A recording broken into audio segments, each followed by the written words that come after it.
Yes, the Mahabharata, Hindu scripture, one of the Upanishads,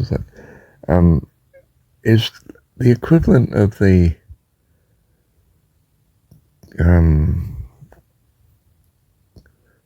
New Testament takeoff, the Christian takeoff from Judaism, the Old Testament, if you like, or our view of it anyway, And the Bhagavad Gita, which is nestled in that Mahabharata, and I'm not pronouncing it properly, I don't suppose for a moment, but the Song Celestial, the Bhagavad Gita, is the equivalent of the Jesus story within that.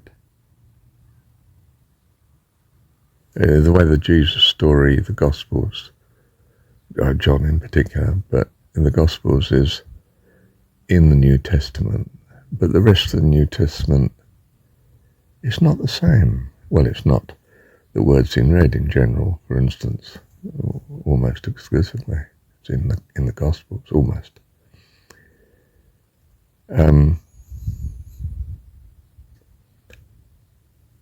Now, in both cases, from my perspective, a story is good enough. It doesn't have to be history. A story can change the world. And this one has. And the Gita changed it for the Indian people in their generation too. It's a fascinating little book, very short. I don't know, 16 or 18 chapters, and it's about a war. I think I mentioned it just earlier, didn't I? But spiritual war within each of us. In that sense, it's a bit like the Christian story of this battle between good and evil. But again, it's the Christian story, the way the religion went.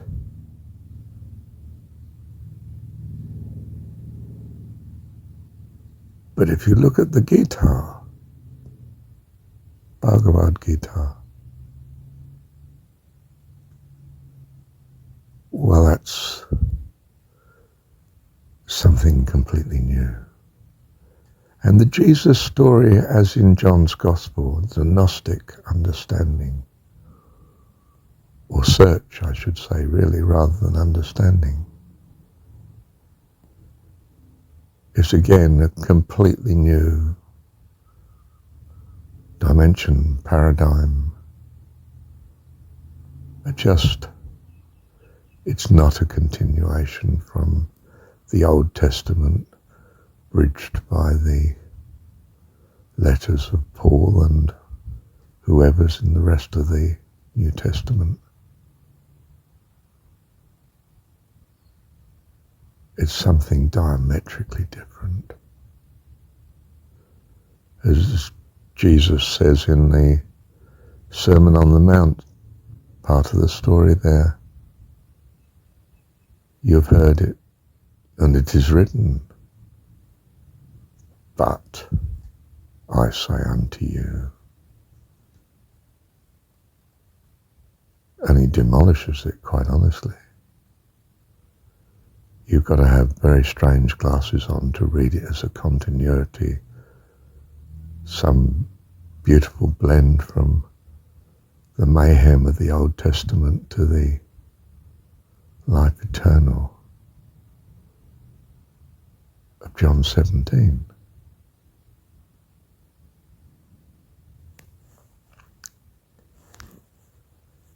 It's make-believe. It's a complete, well, more than an overhaul.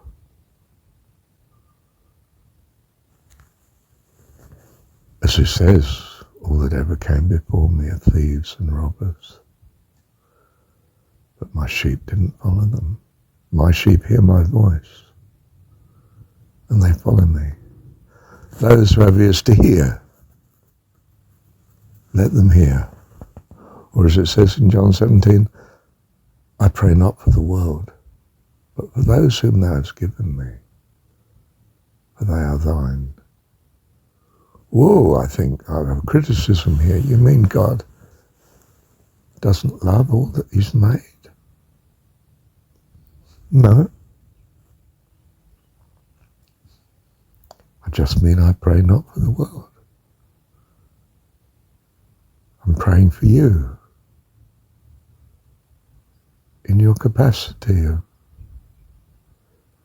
choosing to believe in me. They have believed that thou hast sent me, and that the words I've given them are of you.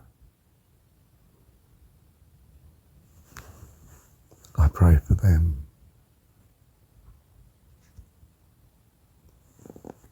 That they may be with me where I am. This is before the crucifixion. He's already in heaven. Do you see, the kingdom of heaven is at hand. It's now, it's within you. You just reach out and take it. Well, it's not even that, it's within you already. He doesn't walk beside us. He's in us. He's our loving heavenly parent, our dad. That we may be one. As Jesus says, as we are one. I in them and thou in me, that they may be one in us, and that the world may know that thou hast sent me, and hast loved them as thou hast loved me. Thank you, Heavenly Dad.